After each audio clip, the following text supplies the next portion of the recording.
আসসালামু আলাইকুম ওরহমতুল্লাহি ওবরাকাতুহু। প্রিয় বন্ধুরা, আজ বারাক্রান্ত হৃদয় নিয়ে আপনাদের সামনে দিয়ে একটি কথা বলবো। সেটার বিষয় হচ্ছে আমাদের সিলেটের কোম্পানিগঞ্জ উপজেলার বুলাগঞ্জের যে সাদা পাথর পর্যটক এরিয়া, সেই জায়গার মধ্যে দেশ কিংবা বিদেশের দূরে এবং কাছের প্রত্যেকটা মানুষের স্বপ্ন থাকে সেই জায়গার মধ্যে গিয়ে ভ্রমণ করবে। ওই জায়গার সৌন্দর্য, প্রাকৃতিক সৌন্দর্য অনেক বেশি সুন্দর। পাহাড়, সবুজ শ্যামল পাহাড় এবং সাদা পাথর এবং স্বচ্ছ পানি গিয়ে দিয়ে ঘেরা ছিল সেই স্থানটি। আজ সেই স্থানটি কিছু কুচক্রের কারণে সেই স্থানটি আজ ধ্বংসের পথে। সেই স্থানটি বর্তমানে পাথর শূন্যতার মরুভূমি, গুলাটে পানি এবং দেখতেও সৌন্দর্যায় ভরে গিয়েছে। সেই জায়গার মধ্যে আজ আমাদের সরকার এবং প্রশাসনিক কোনো পদক্ষেপ নিচ্ছে না।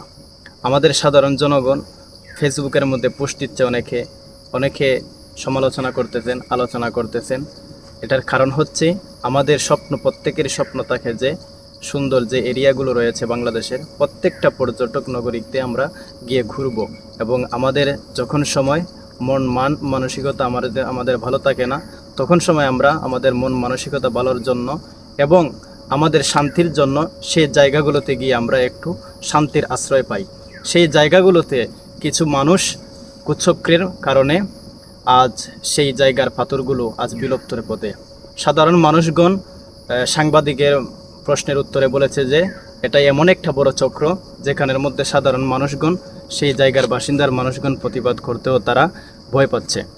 কারণ হচ্ছে এই জায়গার মধ্যে তারা লুটপাট করতেছে পাথরগুলো, সেই লুটপাট করার পিছনে অনেক বড় একটা হাত রয়েছে।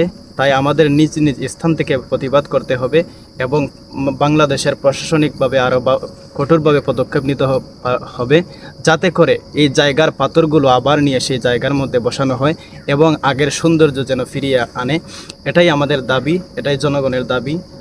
আমাদের বাংলাদেশের এটাই আমাদের দাবি মাননীয় প্রধান উপদেষ্টা এবং সকল প্রশাসনিক ভাইদের কাছে। এটা আমারও আবেদন। এই নিয়ে আমার ভিডিও ছিল। আপনারা প্রত্যেকের নিজ নিজ দায়িত্বে আপনারা প্রতিবাদ করবেন। আসসালামু আলাইকুম ওয়া রাহমাতুল্লাহি ওয়া বারাকাতুহু।